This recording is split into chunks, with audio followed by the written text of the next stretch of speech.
नमस्कार मित्रांनो, स्पर्धा कट्टा या यूट्यूब चॅनल तुमचं स्वागत आहे. तर आज जो MPSC राज्यसेवा पूर्व परीक्षा 2026चा GSचा पेपर झाला त्याच्या रिलेटेड मी बोलणार आहे की पेपरचं विश्लेषण सांगणार की पेपर कसा होता, सब्जेक्ट वाईज काय लेवल होती पेपरची, पेपर जो ओव्हरऑल पेपर कसा होता, डिफिकल्ट होता, मॉडरेट होता, का सोपा होता, परत कट ऑफचा अंदाज काय असू शकतो, परत प्रश्नांची विश्लेषण थोडंसं घेणार आहे आणि तुमची अटेम्प्ट मला तुम्ही कळवा कमेंट सेक्शनमध्ये.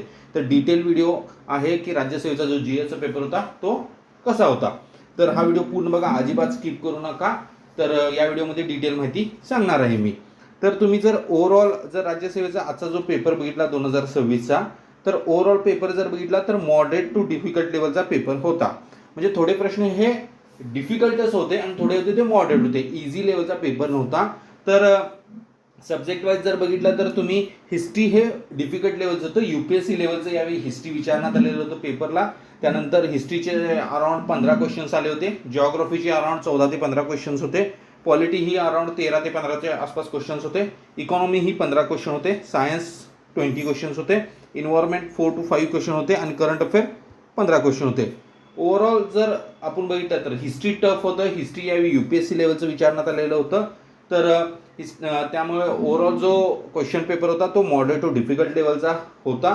हा जो पेपर होता तो 2025चा जो आपला राज्यसेवेचा पेपर झाला होता त्याच्यासारखाच मॉडरेट टू डिफिकल्ट लेवलचा पेपर होता. त्यामुळं जो स्कोर आहे, जो कट ऑफ आहे तो 2025चा जो कट ऑफ आलेला होता प्रिलिम्सचा त्याच्या आसपास कट ऑफ येऊ शकतो. अंदाजित आपण जर सांगायचं म्हणलं तर साधारणपणे कट ऑफ हा 110 ते 120च्या आसपास कट ऑफ येण्याची शक्यता आहे. कारण की राज्यसेवा पूर्व परीक्षा 2025चा जर कट ऑफ बघितला तो 116 होता. तर हा जो कट ऑफ आहे साधारण 110 ते 120च्या आसपास हा कट ऑफ येऊ शकतो. तर पूर्ण सब्जेक्ट वाईज जो होता पेपर त्यामध्ये इतिहास जे होतं ते सगळ्यात अवघड विचारलं होतं, थोडं डिफिकल्ट लेवलचा इतिहास होतं. बाकी सब्जेक्ट जे होते ते मॉडरेट लेवलचे होते.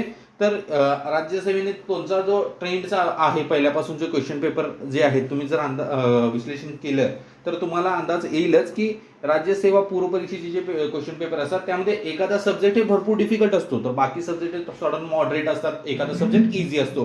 तर ह्यावेळी हिस्ट्री थोडंसं डिफिकल्ट लेवलचं होतं, बाकी सब्जेक्ट हे साधारणपणे मॉडरेट आणि इझी लेवलचे होते. तर कट ऑफ साधारण 110 ते 120च्या आसपास येऊ शकतो. डिटेल कट ऑफ मी तुम्हाला नेक्स्ट व्हिडिओमध्ये सांगणार आहे की कट ऑफ काय येऊ शकतो, कट ऑफ कोणकोणत्या गोष्टीवर अवलंबून असतो, हे सर्व माहिती मी तुम्हाला सांगणार आहे नेक्स्ट व्हिडिओमध्ये. तर या व्हिडिओमध्ये मी तुम्हाला ओव्हरऑल फक्त ओव्हरव्ह्यू देण्यासाठी हा व्हिडिओ बनवलेला होता की पेपर कसा होता आणि कट ऑफ काय रेंजमध्ये येऊ शकतो. तुम्ही मला कमेंट सेक्शनमध्ये कमेंट करा की बाबा तुम्ही किती अटेम्प्ट्स केलेले आहेत. तर thank you for watching my video. Please like, comment and subscribe my channel.